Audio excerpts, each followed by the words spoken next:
Can you give an example of the whys, for example, and like how you would stay connected to them? Because I find sometimes it's challenging, right?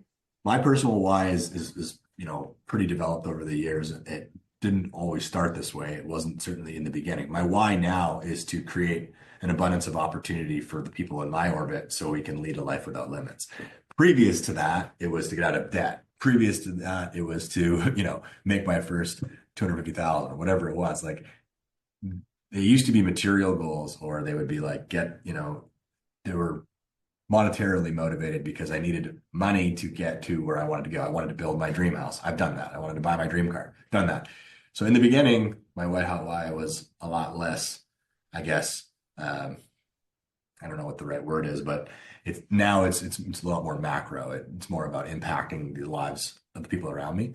But when I look at the why that I have, if I see because I go through this exercise with all my team members, most of them are either like self-serving in the sense that it's like I need to get out of debt and buy my first house, or I want to buy a multifamily property within the next 3 years, so I need to create a surplus of $500,000, or you know what I mean? There's some sort of investment correlation to it, or I need to get out of student debt, or you know what I mean? Like it's something very specific financially that they're moving towards or away from. That tends to be what I see for most people, and there's nothing wrong with that. That's when you look at your life in terms of a sequence, and this is going back to the training I took with Brian Buffini way back in the day, you start with survival and you do all the right things, the fundamentals, like these 5 daily non-negotiables.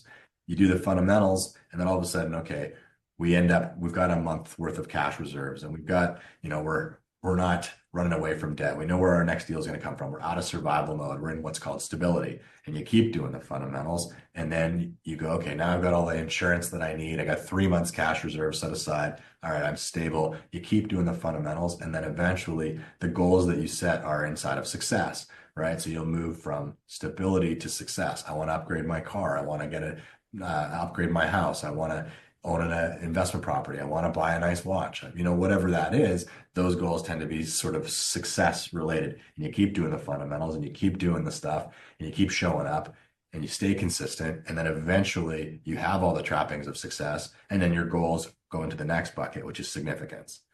It's impossible to set significance goals. Significance goals might be, in terms of giving, philanthropic stuff. I want to pay off my mom's mortgage. I want to volunteer at the Boys and Girls Club. Whatever those things are for you, they become success no longer fills your cup. Now it's about significance. You can't be making significance goals when you're in survival, right? You got to do it in the right sequence.